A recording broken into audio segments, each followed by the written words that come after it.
looking for is to take the House of Delegates, to take the Senate, and really pass some progressive priorities that we have next year, raising the minimum wage, investing in our children, protecting our health care, and truly making Virginia a fair and welcoming place for all families.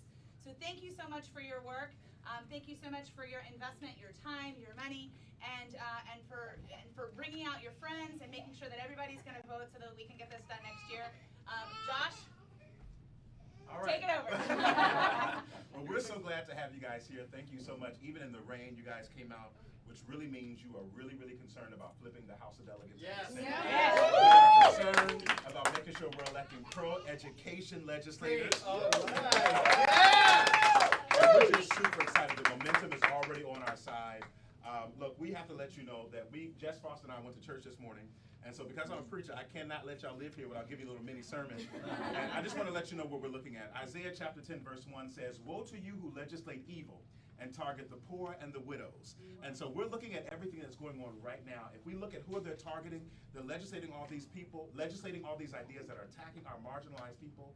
And it's time that we stand up and fight back for everybody.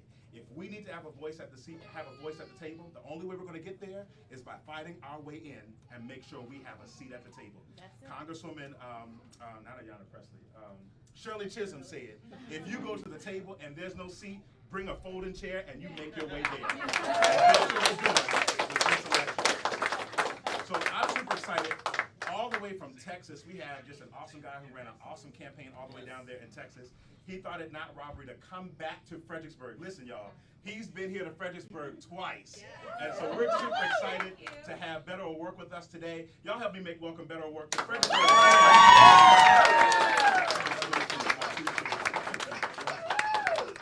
Huge honor to be back here with you all again.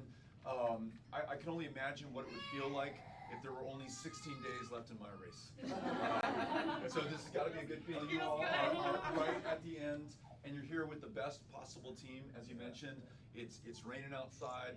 The weather's a little cold, but that has not dampened our enthusiasm or our commitment or our persistence or our perseverance or our ability to overcome some of the odds that were thrown your way last time that you're going to overcome this time.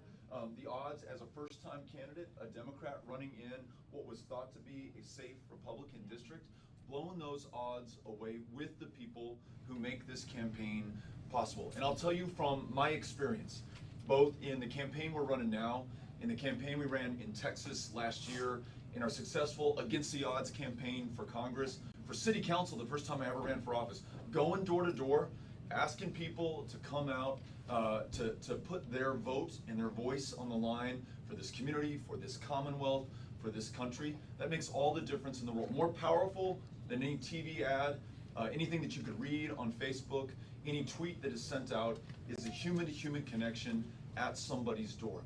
And I'll tell you, when I ran for Congress in 2012, we were running against an incumbent, we were running against the odds, we were running against spending that was 5-to-1 against us in that campaign. But our entire strategy consisted in what you are doing here today. We just knocked on doors every single day.